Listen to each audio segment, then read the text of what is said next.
ভক্তি বেদান্ত আন্দোলনের প্রতিষ্ঠাতা স্বামী শ্রী প্রভুপাদ সৃষ্ট ইস্কন মন্দিরে আজকে আমি ভ্রমণ করতে এসেছি।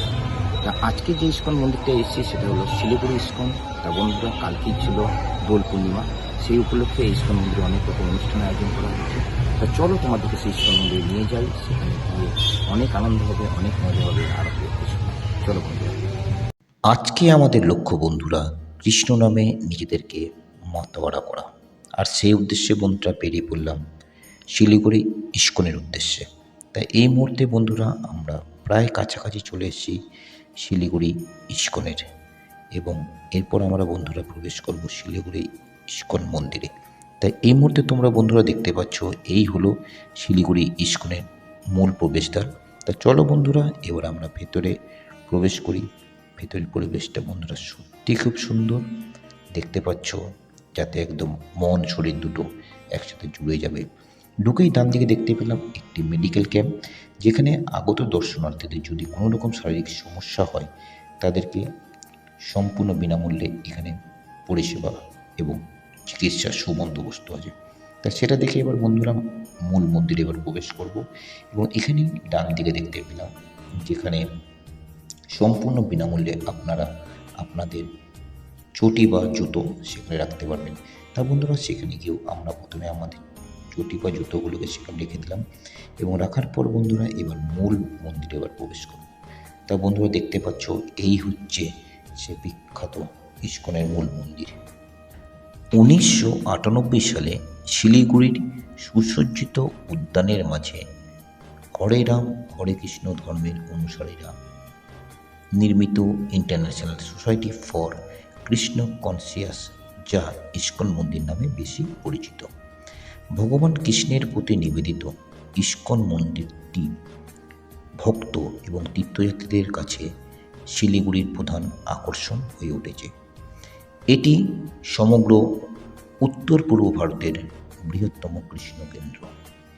শিলিগুড়ির ইস্কন রোডে অবস্থিত ইস্কন মন্দিরটি প্রশান্তি এবং পবিত্রতার এক আভায় ঢাকা।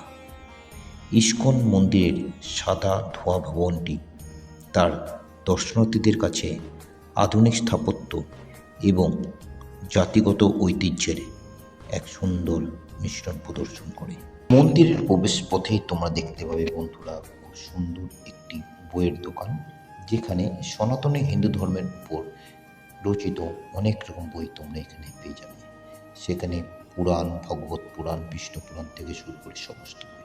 এরপর বন্ধুরা আমি মূল মন্দিরের ভেতরে প্রবেশ করলাম, এবং এর সামনেই যেটা প্রথমে দেখতে হবে সেটা হলো স্বামী শ্রী শ্রী প্রভুপাদের একটি সুসজ্জিত মূর্তি, যেটি দেখে বন্ধুরা তোমাদের সত্যি খুব খুব খুব ভালো লাগবে। এবং এর অপোজিটেই রয়েছে কৃষ্ণের সেই বিখ্যাত বিগ্রহ, যেটি দেখে তোমাদের মন শরীর সব একসঙ্গে প্রফুল্ল হয়ে উঠবে। এবং মন্দিরের চারপাশে দেখতে হবে তোমরা অনেক কক্ষ, যেখানে বিভিন্ন কক্ষে বিভিন্ন রকম বিষয় নিয়ে আলোচনা করা হয়। তা চলো বন্ধুরা এবার মূল মন্দিরে আমরা প্রবেশ করি।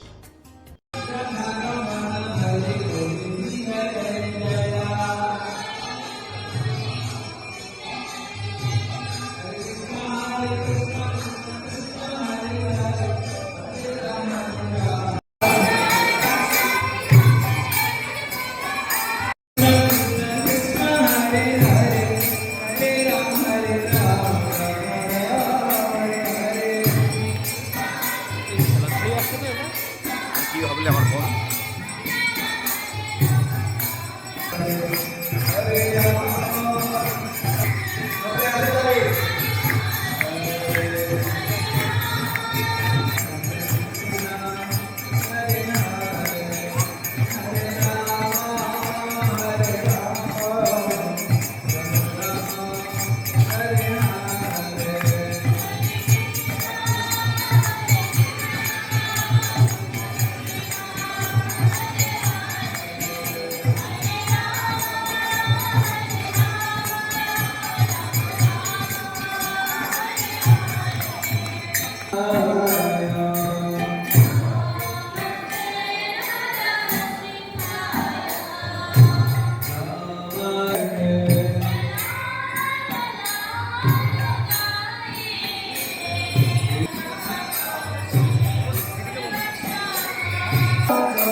বন্ধুরা, এতক্ষণ আমরা মন্দিরের আরতি দর্শন করলাম। এরবার চলো বন্ধুরা পুরো মন্দিরটা ঘুরে দেখি। মন্দিরের চারিদিকে রয়েছে বিভিন্ন রকম 3D পিকচার, যেখানে কৃষ্ণের জীবনাবলীর বিভিন্ন ঘটনাকে তুলে ধরা হয়েছে। তা চলো বন্ধুরা সেগুলো দেখি, এবং সেগুলো সত্যি খুবই আকর্ষণীয়, দেখতে তোমাদের খুব ভালো লাগবে।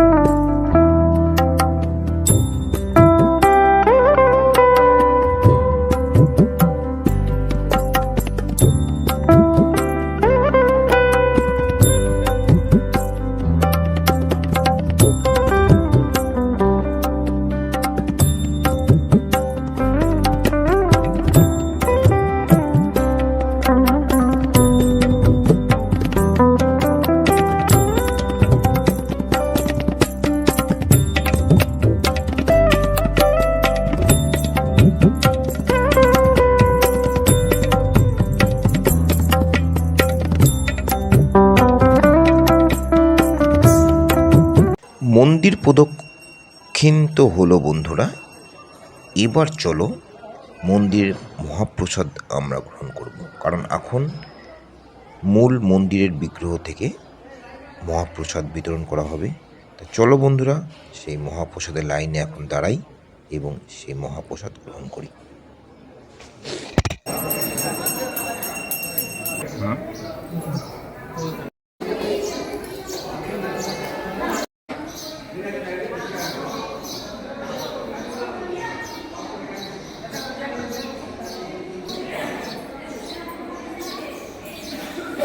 কৃষ্ণ নামের যে কি মহিমা বন্ধুরা, সত্যি ইস্কনে আসলে না মনটা এতটাই পবিত্র হয়ে যায় যে মনে হয় পৃথিবীর সব থেকে সুখী মানুষ হচ্ছে আমি।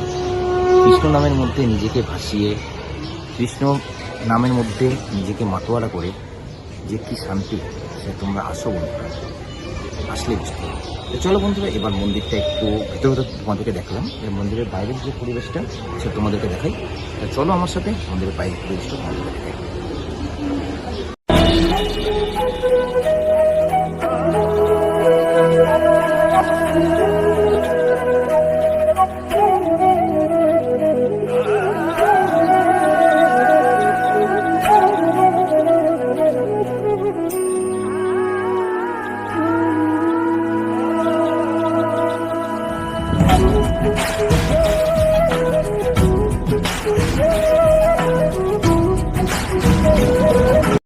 বন্ধুরা মন্দিরের পরিক্রমা তো হলো, এরপর চলো মন্দিরের ছাদ থেকে নিচের যে এরিয়াটা কেমন লাগছে দেখতে।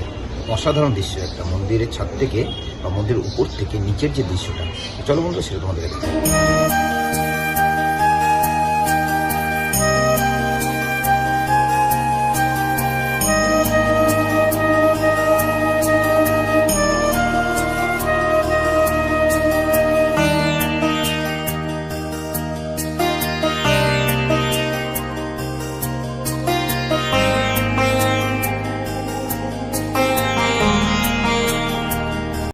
বন্ধুরা মন্দির দর্শন তো হলো, এবার মন্দিরের আশেপাশে যে সুন্দর পরিবেশটা সেটাও তোমাদের সঙ্গে তুলে ধরছি। চলো বন্ধুরা আমার সাথে আসতে। মূল মন্দিরকে মাঝখানে রেখে বন্ধুরা চারিপাশের যে পরিবেশটা সেটা সত্যি খুবই অনবদ্য। আমার সবথেকে যেটা ভালো লেগেছে এইখানের এই পুকুরটি, যে পুকুরের মাঝখানে রয়েছে অর্জুনের সে বিখ্যাত রথ, যা সারথি হলো স্বয়ং ভগবান শ্রীকৃষ্ণ। এখানে তোমরা চাইলে বোটিংও করতে পারো এবং ফটোও তুলতে পারো। এখানে ইসকনের নিজস্ব ফটোগ্রাফার আছে এবং ফটো তুলতে খরচা পড়বে 50 টাকা। তা বন্ধুরা সত্যি এই পুকুরটা অসাধারণ লাগে এবং এখান থেকে ইসকন মন্দিরের দর্শনটা খুবই সুন্দর। পরবর্তী যে মন্দিরটা সাইডে আছে সেটি হলো বন্ধুরা শ্রী শ্রী জগন্নাথ দেবের মন্দির। যদিও এখন ঘড়িতে বাজে দুপুর 2টো, তাই এখানকার অন্যান্য মন্দিরগুলো সব বন্ধ হয়ে গেছে এবং জগন্নাথ দেবের মন্দিরের সংলগ্ন আরও অনেকগুলো মন্দির এখানে অবস্থান করছে। পরবর্তী যে মন্দিরটা বন্ধুরা তোমরা দেখতে পাবে সেই মন্দিরটা হলো শ্রী শ্রী ভগবান রামের মন্দির।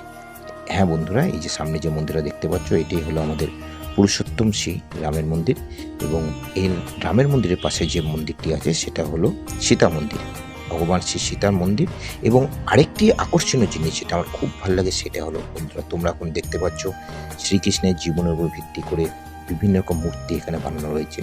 এখানে বাসুকী নাগকে তোমরা দেখতে পাচ্ছ এবং কৃষ্ণের ছোটবেলার যে সব লীলাগুলো তিনি করেছিলেন সেগুলো তোমরা দেখতে পাচ্ছ। তা বন্ধুরা সত্যি ইসকনে না এলে কিন্তু তোমরা উপলব্ধি করতে পারবে না যে জায়গাটা কতটা সুন্দর এবং শহরের কোলাহল থেকে দূরে এত সুন্দর একটা জায়গা। এবং আরেকটি আকর্ষণীয় জিনিস হলো ইসকনের নিজস্ব যেসব মিষ্টির দোকানগুলো আছে যেখানে মহাপ্রসাদ নামে এই মিষ্টিগুলো এখানে নিজস্ব এনারাই তৈরি করেন। তা বন্ধুরা মিষ্টি খেতে খেতে চলো এবার বেরিয়ে যাই। পরের ব্লগে আবার তোমাদের সাথে দেখা হবে। ততক্ষণের জন্য হরে কৃষ্ণ, রাধে রাধে।